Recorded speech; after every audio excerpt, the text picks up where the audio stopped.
Hello, thank you for joining me at this stage of your pattern for the vest. And as you can see, I've stopped at this point here, which is, I know that at the beginning is where we've marked our work, but we want to do the changeover in the middle area. So I've actually got my 1, 2, 3, 4, 5, 6, 7, 8, 9, 10 stitches there, and 1, 2, 3, 4, 5, 6, 7, 8, 9, 10 on that side. And now we're going to drop down with the pattern. So it's easier to do it here because it's at the side, and it also makes it smoother and less visible. Okay, so we're going to chain 1, and we're going to single crochet into the space instead now. So that's chain 1, single crochet. And we're going to do that all the way round, and we do that for 2 rounds I've done on the baby pattern. On the bigger pattern for the 6-year-old, I actually did 20 rounds of the half double crochet and 3 rounds of the single crochet chain 1, because it just, to me, it gave it a better finish and it was a nice length. And I say it's one of those patterns you can actually choose your choice of stitch really at the end of the day. But if you want to make the actual string vest like I have, then this is how I did it. I did have a look on Google to see if anybody else had done a string vest, and I don't think string vests have been in fashion actually since the 1970s, same as the poncho, to be fair. So there's lots of strange looking people in them. But okay, so we're back to the beginning point again, and now we're going to work to each, when we're working into the single crochet spaces, it's when you're looking at it and you're not used to crocheting, you can see you've got these holes, and what you want to do is where you've got the 2 sticks that are wrapping over there, you want to go to the left hand side each time. That's actually where your chain 1 space actually is. So when you've pulled it apart it looks bizarre, but you're going to the left hand side of those 2 sticks, okay, and you're just going to do the same, chain 1, single crochet all the way around so that you've got a nice border. I'm sorry that I couldn't get my yarn to be able to come out of the centre of the ball, so I've got a dancing ball. I wasn't thoughtful enough to actually pull some off so that it would make my life easier for this video, because I'm so excited about sharing it. It's one of those patterns where it wowed me. When I did it, I was like, no way, you can do this, this and this and this with this pattern. I just wanted to share. I want everybody else to be able to do what I can do, and this is the only way I know of how to do it, is by sharing in this way. It's a lot easier, and I actually haven't even written out the pattern for the instructions for this one at all in the description boxes, because like I said in my video, this one's a self-explanatory one. You can increase as you please and make it to fit all sorts of different sizes. Okay, so now you can see we're coming back to the beginning point again. So we're going to single crochet, chain 1, and single crochet in there again. So we can see where we've got our row, this bit's come up, and this is the centre part there. So what we want to do is, we've done our chain 1 and we're going to just slip stitch to join,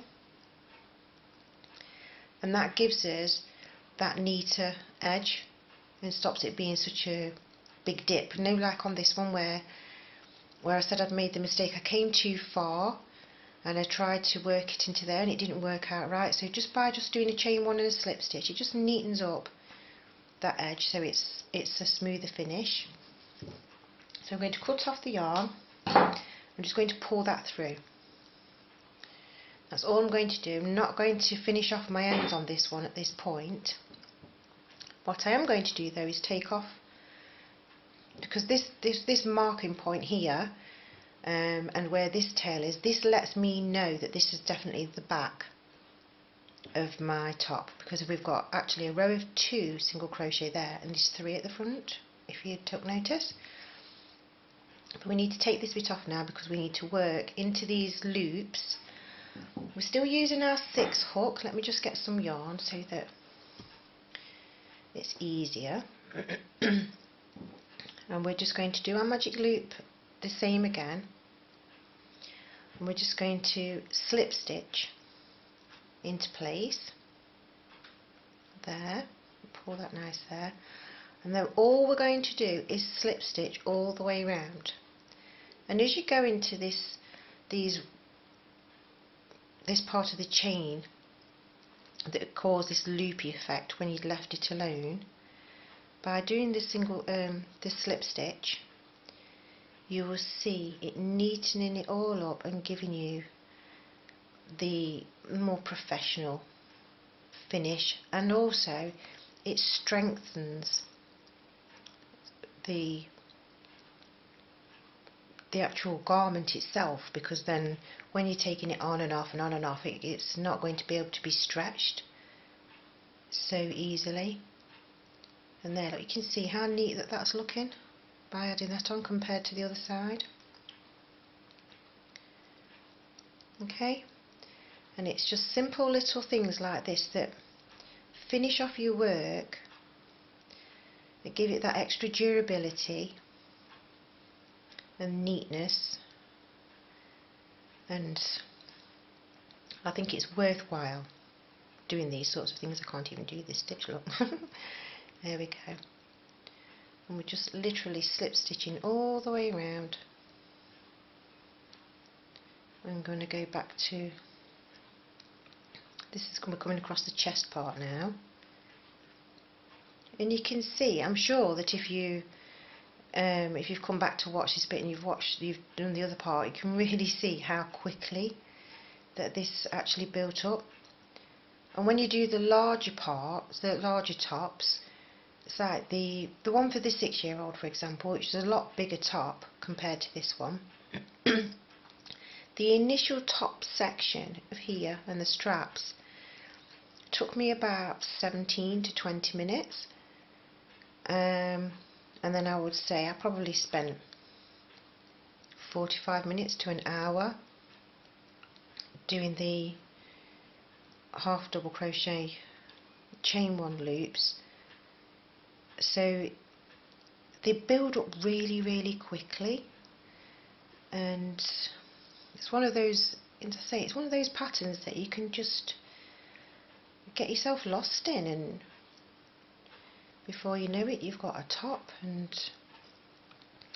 a happy person who's receiving the top. Well, I'm talking of receiving, because I actually don't have any little babies. My children are teenagers now, and so I'm not even going to be a grandparent in the very near future. So I've told my children, don't have any children till you're about 30. I want them to enjoy their lives and not be tied down with children at a young age. I want them to, whoops daisy, I've gone through 2 loops there. Just want to come through the one. That's the one stitch there where it is an awkward one. Everything else is really easy. But yes, I said to my children, I want them to enjoy their life and to live and learn and have that understanding and maturity before they rush in to have children, because sometimes I think children today will have children just because it's a novelty, and they like the idea of having a baby. Okay, now we've finished this point here. I'm going to show you, I actually tie mine into a knot, which brings that area nice together, and I do a double knot. At the end of the day, these are children's clothes, and we want them to be, we have to think about safety with them. So now what I'm going to do is I'm going to cut off my yarn so that they're both the same length. and thread both pieces onto my needle, and I'm going to come down the back first and come through to the front, because then when I pull that there, it just neatens up that, so we've got a better finish across there. And then working into this single crochet area to tidy up this. Did I come really far? No, that's it. Pull that through there, pull the tails through. Which one's the tails? There. Don't pull it too tight, because you want it to, don't want it to ruin your work. And then work back. So there's a loop there, so come underneath and work yourself back. This prevents the yarn from coming undone so easily during the wash, or while it's tumble drying, or even while it's being worn. While I've got my needle out, I'm going to just do these loose ends as well. Because this one you haven't got anything to tie it to, you want to pull that one nice and tight and then come into your work. I found that this one got hidden nicely by going up into the shoulder strap. So I come up into the shoulder strap, then I've got the loop and I come back down to there, so that's all nice and neat. Cut that piece off, and this end there where I've finished my work, sorry I've gone all tickly again, and then we're going to just thread that there. Same again, come through the back towards the front, come through, just so that we're trying to make it as neat as we can. You're still going to have a little bit of a step, but it's really tiny if you do it in the correct place. And like I said, on my earlier ones, I finished in the wrong places, and because I noticed that, then obviously that gave me the opportunity to be able to rectify that problem and work into my pattern in a better way. So I'm going to cut that piece off there, and as you can see, that's tidied up this area. And now, to just help the armholes stay nice, all we're going to do is exactly the same as we've done around the chest area, and we're just going to work single crochet. I'm talking a load of rubbish. We're going to work a slip stitch all the way around here, just so that we can finish off. So when you're coming it up the sleeve, there is actually there's a little stitch there. It's really hard to get into that stitch, and because it's so close to the actual way that you're coming up, you can completely miss that one and just slip stitch over it, and then it still gives that a nice, neat, tidy finish. I need some more yarn. I'm so sorry. There we go. Now I'm just going to do this one sleeve, just so that you can see, or strap as it is, how neat the finish is in comparison to the other side. And then I'm quite sure that you'll be able to finish it off all by yourself, and you'll be able to make yourself lots and lots of little vests. If you're a pattern writer or you're creative and you want to adapt it to make it into little dresses for girls, then that initial top section, the base pattern that I've shown you how to do, is wonderful.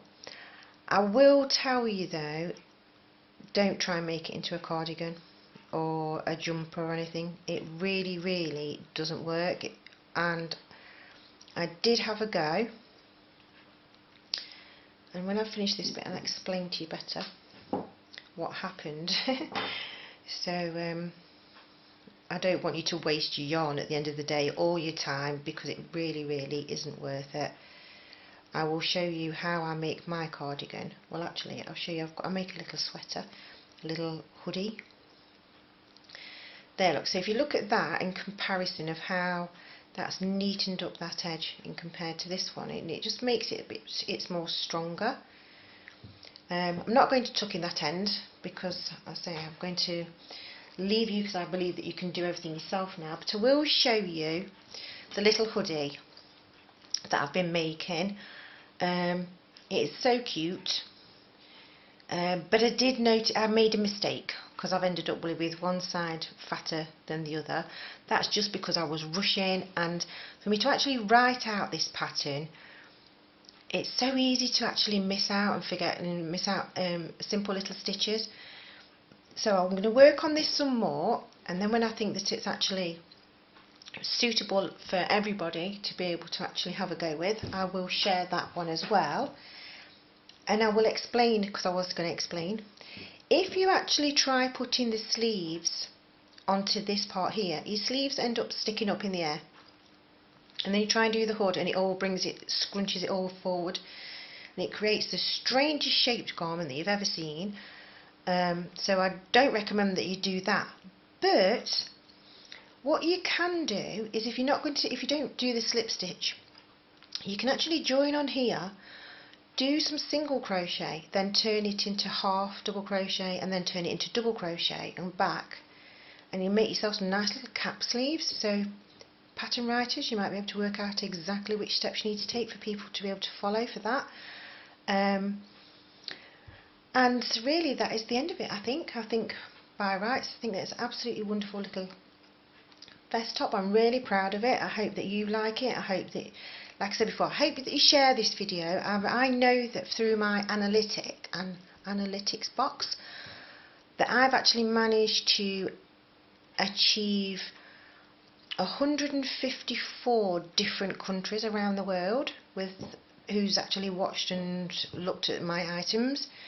So nearly made it all the way around the world, and obviously those people that actually really need to be able to do something like this are in a place where they've got power cuts and things. They can't watch me on YouTube. So I hope you took the notes in the beginning, and I would appreciate it if you can share this as much as possible, please. And I will be doing my Magical Mary Jane pattern for August. I've done this one earlier because the pattern that when I was making the little shoes, once I got to a certain size, it was like this. I realised that the chain work and things, that they need slight alterations, and I wasn't entirely happy. So I will share what I've actually managed to be happy with, and once I've progressed a little bit further, I will share the other ones. And obviously, like I said, once I've actually got this hoodie perfected, because it's not far off, then yeah, so thank you for liking, thank you for subscribing, thank you for sharing, thank you so much for watching, thank you for all your thumbs up. Those people that do a thumbs down, I actually can tell which country you come from now, which is very interesting. So it's bizarre what you learn on YouTube. So I don't know why people thumbs down me. It could be my accent, it could be the fact that I'm not as good as what they would like to be, they don't like the colour I've used or whatever. I really don't know. But for all the people that do like it, for those that don't, you don't really make much difference. Thank you. Bye.